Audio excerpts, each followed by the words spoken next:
Hey guys, welcome back. We are working on fruit trees today. This is my pear tree and it is in a bad state. My pear tree is very overgrown and it's going to take a few years to cut it back to where it needs to be. You need to understand the goal of what if you don't understand the end goal, you're not going to be able to make decisions about what to prune and how to prune. So let's cover some pretty basic things. One, mine is in bad shape. I've got a lot of rotting. So this trunk is rotting, this trunk is rotting, and the little stubby part right here, those are all rotting out. And they're in really bad shape. I mean,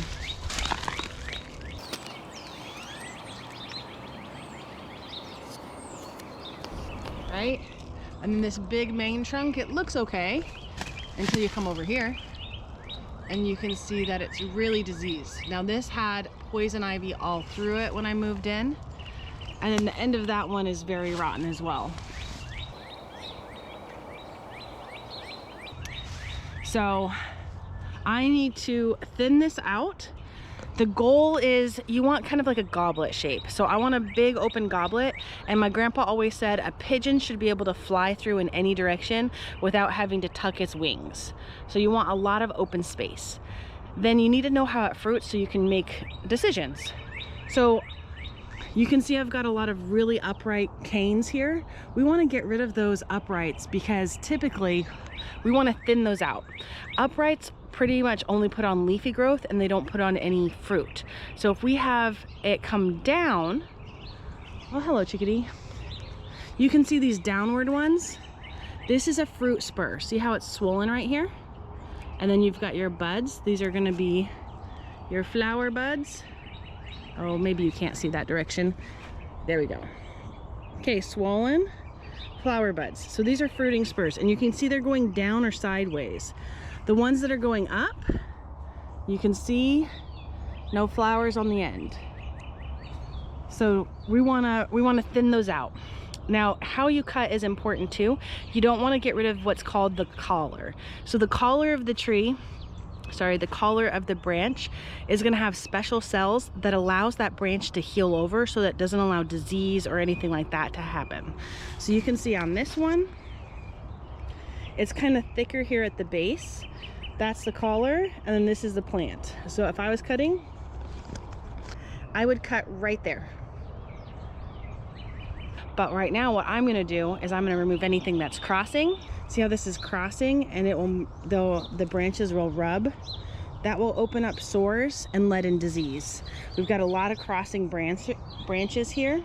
Anything that's just a water sprout, which is just straight up growth, and I'm going to try to remove a bunch of diseased and dead things. Now, I can't do everything I need to in the same year because my tree's in really bad shape. So it's going to take, I need to take out these main big leaders. And you're not supposed to cut off more than a third of the tree at a time, or it's going to put it into shock. So we don't want to do that. So we're going to focus on bringing the tree down and opening it up. That was a lot of information. Here's the key takeaways. Fruit is formed on these short side branches called fruiting spurs. You can identify them by their swollen base and flowers on the end. Keep these to have fruit. Remove crossing branches as they lead to open sores, which can lead to rot and diseases. The collar is the base of the branch, and it has special cells that allows it to heal. Don't cut more than a third of the tree in a year. Our goal is to create an open structure. I made a mistake right here. See how it has split and ripped down past my cut? That's because I didn't do an undercut. An undercut is a 3-step process. First, cut the branch a few inches above the collar, about a third of the way through. Go up a few inches from that and cut the main branch off. Now that there's less weight, use a handsaw to cut just above the collar. Using an undercut prevents splitting, minimizes disease and rot, there's less bark damage, it helps control the direction of the fall, and it's just much safer for you and the tree. Also, I left my lights up. I took those down. Luckily, they didn't get too damaged. I'm moving all of the branches out of the way to make sure I don't trip on them. I'm using a Japanese pool saw, but a pruning saw would also work. Now that the weight of the branch is down, I'm cutting just above the collar to allow the tree to heal. For the second leader, I removed these water sprouts to give me a bit more room to work. I start with an undercut, then I cut above that with a chainsaw because my arms were tired. To be able to get it out of the tree, I had to get some of these side branches down. I make an undercut, then I make a wedge cut to control the direction the branch will fall.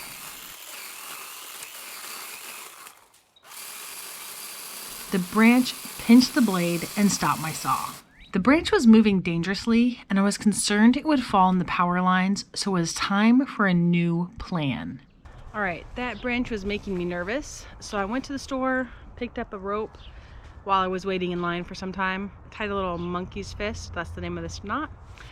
And now we get to try my throwing skills to try to loop it and bring it down in the direction we want. Let's try. How many tries will this take me?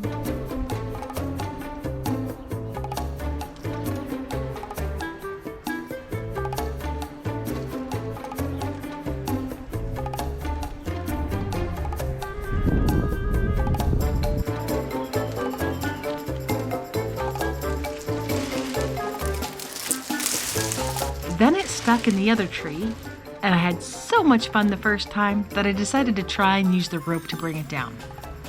Also, I almost whacked myself in the face right here.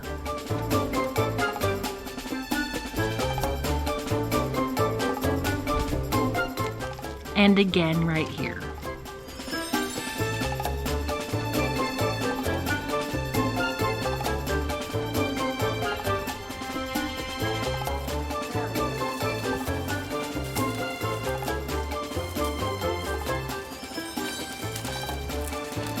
It was around here that I realized that this was a bad idea and I should just cut it out of the tree. So we chopped it.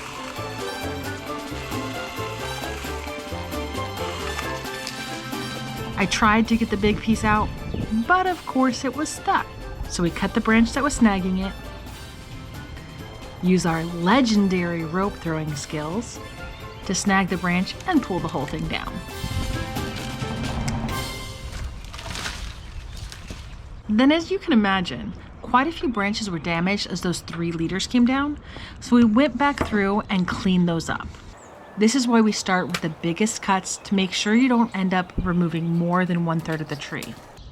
I'm cutting off the side branches to be as long as possible to use them in some DIY garden structures. I found tons of inspiration from Pinterest and Instagram, but these are some of my favorites.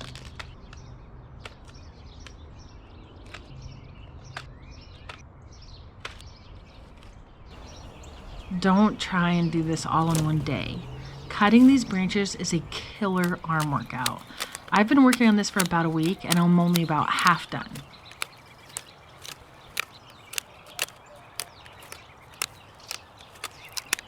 Using the hand secateurs was the hardest for me. You need a high grip strength to do this, but it's a great way to build and keep strong hands.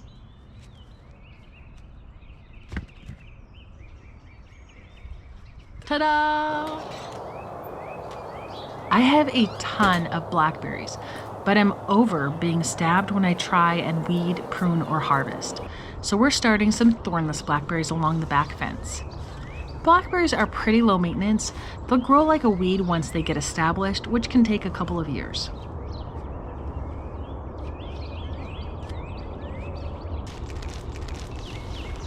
This first one that I unroll isn't in great shape. There's barely any white roots, which are the feeder roots, so I'll be surprised if this one makes it, but blackberries are pretty hard to kill. The second one is in much better shape.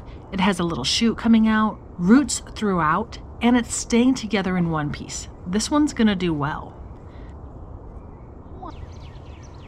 Then just plant it, cover it over, and water in well.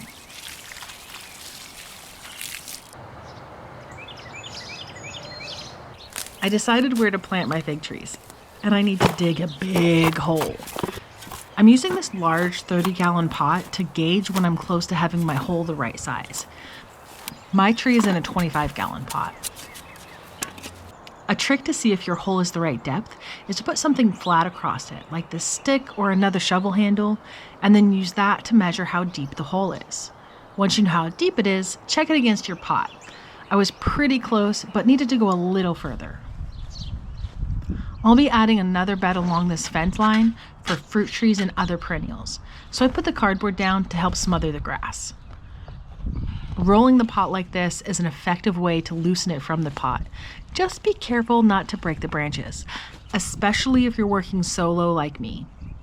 Notice I'm sliding the tree out, not trying to lift it vertically by its trunks.